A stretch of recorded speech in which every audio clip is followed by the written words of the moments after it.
ஓம் குருவே போற்றி. Hi friends, இந்த நாள் உங்கள் அனைவருக்கும் ஆசீர்வாதமிக்க நாளாக அமைந்திட இறைவனை வேண்டி வீடியோவுக்குள் அழைக்கிறேன்.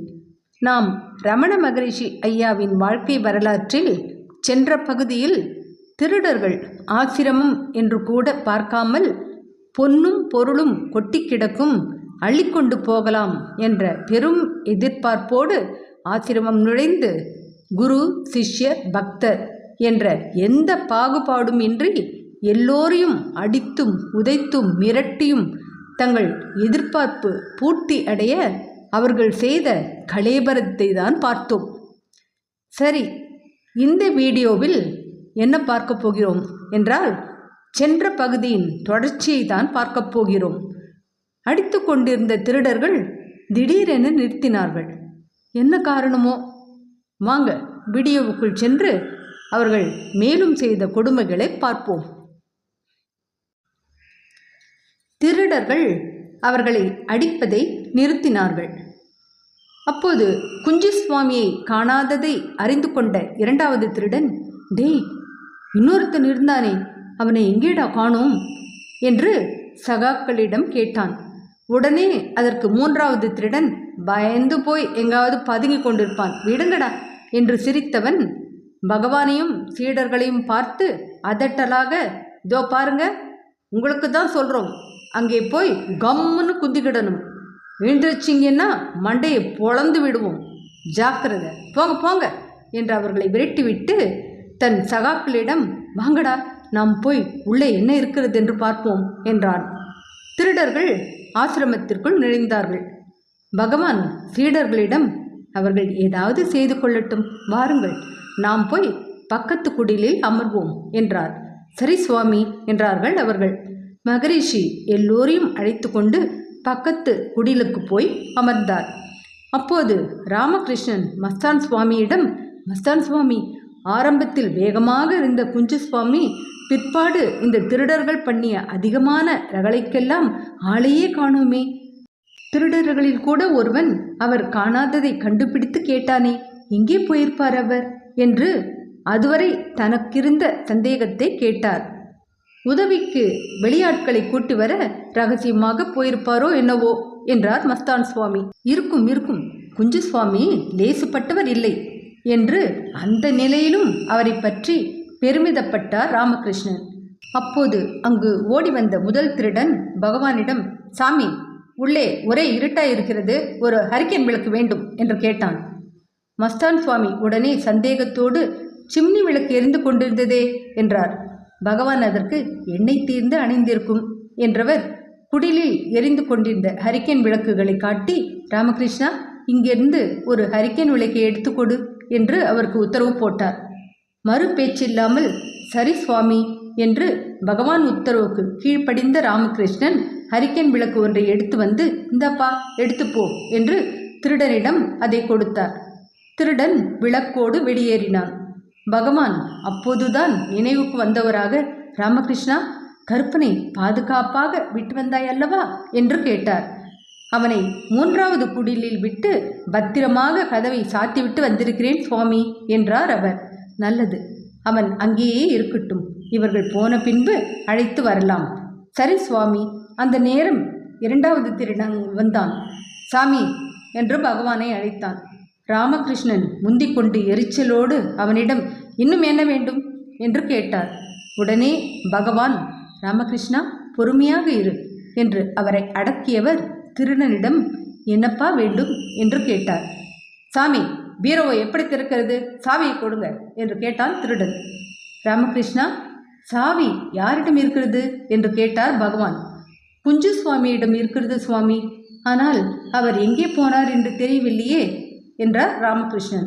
பகவான் திருடனிடம், சரியப்பா, அவர் வரட்டும், சாவியை தரச் சொல்கிறேன் என்றார். அது கேட்டு கோபமுற்ற திருடன், அதுவரை நாங்கள் சும்மா இருக்க முடியாது, எங்கள் கைவரிசை காட்டிக்கொள்கிறோம் என்றவன் வேகமாக குடிலை விட்டு வெளியேறினான். ராமகிருஷ்ணன் உடனே அச்சத்தோடு, இப்படி சொல்லிவிட்டு போகிறானே, என்ன செய்ய போகிறார்களோ என்று பொதுவாக கேட்டார். மஸ்தான் சுவாமி அதற்கு, பீரோவை உடைப்பார்கள், வேறென்ன என்றார். திருடர்கள் ஆசிரமத்திற்குள்ளே இருந்த பீரோவை உடைத்து திறந்தார்கள். டேய், உள்ளே என்ன இருக்கிறது பாருடா என்றார் முதல் திருடன். பார்க்கிறேன் என்ற இரண்டாவது திருடன் பீரோவை நன்றாக திறந்து உள்ளே பார்த்துவிட்டு, வெள்ளி விபூதிப்பட்டை, கொஞ்சம் அரிசி, மாம்பழங்கள், ஒரு கத்தி, 6 ரூபாய் பணம், இவ்வளவுதாண்டா இருக்கிறது என்றான் ஏமாற்றத்தோடு. என்ன, இவ்வளவுதானா என்று ஆத்திரத்தோடு கேட்டான் மூன்றாவது திருடன். ஆமாண்டா, சந்தேகம் இருந்தால் நீயே பாரேன் என்று எரிச்சல் பட்ட இரண்டாவது திருடன் பீரோவை விட்டு சற்று விலகி நின்றான். மூன்றாவது திருடன் உடனே பீரோவை சுத்தமாக ஆராய்ந்து பார்த்துவிட்டு சக திருடன் சொன்னவை மட்டுமே இருப்பது கண்டு, ஆமாம், நீ சொன்னதுதான் இருக்கிறது என்றான் விரக்தியோடு. முதல் திருடன் அப்போது ஒரு முடிவுக்கு வந்தவனாக, சரி, பணத்தை மட்டும் எடுத்துக்கொள், வெள்ளி விபூதிப்பட்டையை எடுத்துக்கொண்டு போனால் மாட்டிக்கொள்வோம் என்றான் வெகு ஜாக்கிரதையோடு. சரிடா, பணத்தை மட்டும் எடுத்துக்கிறேன் என்ற இரண்டாவது திருடன் பீரோவிலிருந்து அந்த 6 ரூபாயை எடுத்துக்கொண்டான். டேய், சாமியாரை சும்மா விடக்கூடாது, பணத்தை எல்லாம் அவர் எங்கேயோ பதுக்கி வைத்திருக்கிறார் என்று முதல் திருடன் அப்போது ஒரு குண்டை தூக்கி போட்டான். வாங்கடா, அவரிடமே போய் கேட்போம் என்றான் மூன்றாவது திருடன். திருடர்கள் தங்களின் எதிர்பார்ப்பு விரயமான ஏமாற்றத்தால் ஏற்பட்ட ஆத்திரத்தோடு ஆசிரமத்தை விட்டு வெளியேறி பக்கத்து குடிலில் நுழைந்து பகவான் முன் வந்து நின்றார்கள். முதல் திருடன் அவரிடம், சாமி, உங்க பணத்தை எல்லாம் எங்கே வச்சிருக்கீங்க, சொல்லுங்க என்று அதட்டி கேட்டான். பகவான் அது கேட்டு அவர்களின் அறியாமைக்கு சிரித்தார். பிறகு, பணமா, எனக்கு ஏதப்பா பணம், 4 பேர் கொடுக்கிற பிக்ஷையில் பிழைத்து கொண்டிருக்கும் சாதுக்கள் நாங்கள் என்றார். உடனே இரண்டாவது திருடன், உண்மையை சொல்லுங்க, இல்லையென்றால் தோலை உரிச்சிடுவோம் என்று மிரட்டினான். மூன்றாவது திருடன் அதற்கும் மேலாக, ஆமாம், மறுபடியும் தண்டத்தை எடுக்க வேண்டியிருக்கும் என்று முரட்டுத்தனமாக பயமுறுத்தினான். பகவான் அவர்களிடம் சாந்தமாக, நீங்கள் எத்தனை செய்தாலும் அதுதானப்பா உண்மை என்றார். திருடர்கள் அது கேட்டு செய்வதறியாது ஒருவர் முகத்தை ஒருவர் பார்த்து கொண்டார்கள். பிறகு தங்களுக்குள் பேசத் தொடங்கினார்கள். டேய், இந்த சாமிக்கிட்ட வீணா என்னடா பேச்சு, வாங்கடா போய் இன்னும் நன்றாக தேடி பார்ப்போம். ஆமாம், ஒன்று விடாமல் அலசி ஆராய்ந்து விடுவோம். சரி, வாங்கடா போவோம். பகவானின் பேச்சில் நம்பிக்கை இல்லாததால் இவ்வாறு பேசிக்கொண்டே திருடர்கள் குடிலை விட்டு வெளியேறி மீண்டும் ஆசிரமத்திற்குள் வெறியோடு நுழைந்தார்கள். திருடர்கள் போன பிறகு சிறிது நேரம் குடிலுக்குள் மௌனம் நிலவியது. திருடர்களால் மேலும் நடக்கப் போகும் விபரீத்தை நினைத்த ராமகிருஷ்ணன் சட்டென்று அஞ்சி நடுங்கியவராக, ஐயோ, இந்த திருடர்கள் இன்னும் என்ன செய்ய போகிறார்களோ தெரியவில்லையே என்று பதபதைப்போடு மௌனத்தை கலைத்தார். பகவான் எதை பற்றியும் கவலைப்படாமல் அதே சாந்த சுரூபராக அமர்ந்திருந்தவர் ராமகிருஷ்ணனின் அச்சத்தை அகற்றும் விதமாக, ராமகிருஷ்ணா, மருந்து எடுத்து வந்து காயப்பட்டவர்களுக்கெல்லாம் போட்டுவிடு, உனக்கும் போட்டுக்கொள் என்று அவருக்கு உத்தரவிட்டார். சரி சுவாமி என்று கூறி ராமகிருஷ்ணன் எழுந்து சென்று மருந்து எடுத்து வந்து காயம் பட்டவர்களுக்கு போட்டுவிட்டு தானும் போட்டுக்கொண்டார். பிறகு பகவானிடம் அவர், சுவாமி, தங்களுக்கும் போட்டு விடுகிறேன், காட்டுங்கள் என்று பகவானது இடது தொடையை பார்த்தார். பகவான் அதற்கு, என்னை அவர்கள் அடிக்கவில்லையே, பூசைத்தானே போட்டார்கள் என்று சிரித்தார். அந்த சமயத்தில் ஆசிரமத்திற்குள் இருக்கும் பொருட்களை திருடர்கள் அடித்து நொறுக்கும் சப்தம் கேட்டது. அது கேட்டு ராமகிருஷ்ணன் ஆத்திரப்பட்டார். உடனே அவர் மருந்து குப்பியை பகவான் பக்கத்தில் வைத்துவிட்டு அங்கே மூலையில் கிடந்த இரும்பு தடியை எடுத்துக்கொண்டு, சுவாமி, அங்கே போய் அந்த பயல்கள் என்ன செய்கிறார்கள் என்று பார்த்துவிட்டு வரட்டுமா? அப்படியே அவர்களை இந்த இரும்பு தடியால் ஒரு கை பார்த்துவிட்டு வருகிறேன் என்று பகவான் கட்டளைக்கு காத்திராமல் கிளம்பினார். ஆனால் பகவான் சட்டென்று அவரை தடுத்து நிறுத்தி, கூடாது அப்பா, கூடாது, நாம் சாதுக்கள் அல்லவா, நமது தர்மத்தை கைவிடலாமா? நீ போய் அவர்களை அடித்தால் ஏதாவது உயிர் சேதம் ஏற்படலாம். அப்போது பழி யார் மீது விழும்? நம்மையல்லவா சாரும். அவர்கள் ஒன்றும் தெரியாதவர்கள், அறியாமையில் எதையோ செய்கிறார்கள். ஆனால் அறிந்த நாம் நமது தர்மத்தையே கடைபிடிக்க வேண்டும்.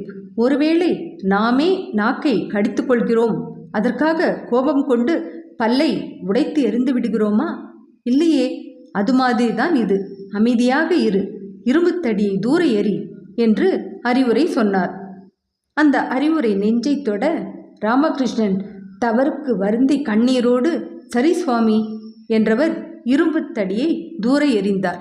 அதே வேளையில் ஆசிரமத்திற்குள் பொருட்களை கைவலிக்க அடித்து நொறுக்கி சோர்ந்து போன திருடர்கள் சுரத்தில்லாமல் தங்களுக்குள் பேசிக்கொள்ள ஆரம்பித்தார்கள். டேய், இத்தனை அடி உதை குத்து கொடுத்தும் சாமியார்கிட்டே இருந்து பணம் பெறல. இந்த இடத்தையும் தோஷம் பண்ணியாச்சு, ஒன்றும் தேரல. என்னைய வேட்டை விரயம்தான். ஆண்டவன் நமக்கு போட்ட பிச்சை 6 ரூபாதான். பொழுது விடிய போகுது. சரி வாங்கடா போவோம் என்று கூறி திருடர்கள் விரக்தியும் ஏமாற்றமுமாக ஆசிரமத்தை விட்டு வெளியேறி இருளில் சென்று மறைந்தார்கள். குடிலுக்குள் பதைபதைப்போடு உட்கார்ந்திருந்த ராமகிருஷ்ணன் அதை பார்த்துவிட்டு பகவானிடம், சுவாமி, திருடர்கள் போய் இருட்டில் மறைந்து விட்டார்கள் என்றார். அப்போது வேறு திசையிலிருந்து குஞ்சுசுவாமி மணியக்காரரோடு 2 காவலர்களை அழைத்து கொண்டு பரபரப்புடன் ஓட்டமும் நடையுமாக ஆசிரமத்தை நோக்கி வந்து கொண்டிருந்தார். அதை பார்த்த மஸ்தான் சுவாமி மகரிஷியிடம், சுவாமி, அதோ குஞ்சுசுவாமி 2 காவலர்களை அழைத்து கொண்டு மணியக்காரரோடு வேகமாக வருகிறார் என்றார். பகவானுக்கு குஞ்சுசுவாமியின் செயல் பிடிக்கவில்லை. அவர் உடனே சலிப்போடு, குஞ்சுவுக்கு ஏன் இந்த வேண்டாத வேலை என்றவர் சீடர்களிடம், சரி, அவர்கள் வரட்டும், நீங்கள் யாரும் எதுவும் பேச வேண்டாம் என்று கட்டளையிட்டார். சரி சுவாமி என்றார்கள் அவர்கள். வரும்போதே அந்த பரபரப்பிலும் அங்கிருந்த சூழ்நிலையை கவனித்து கொண்டு வந்த குஞ்சுசுவாமி உடன் வந்தவர்களை அழைத்து கொண்டு பகவான் முன் வந்து நின்று, சுவாமி, ஒரே நிசப்தமாக இருக்கிறதே, கலேபரம் செய்த திருடர்கள் போய்விட்டார்களா என்ன என்று சந்தேகத்தோடு கேட்டார். பகவான் அதற்கு அமைதியாக, எல்லாம் ஆயிற்று என்றார். அப்போது குஞ்சுசுவாமியோடு வந்தவர்கள், வணக்கம் சுவாமி என்று பகவானை வணங்கினார்கள். வணக்கம்.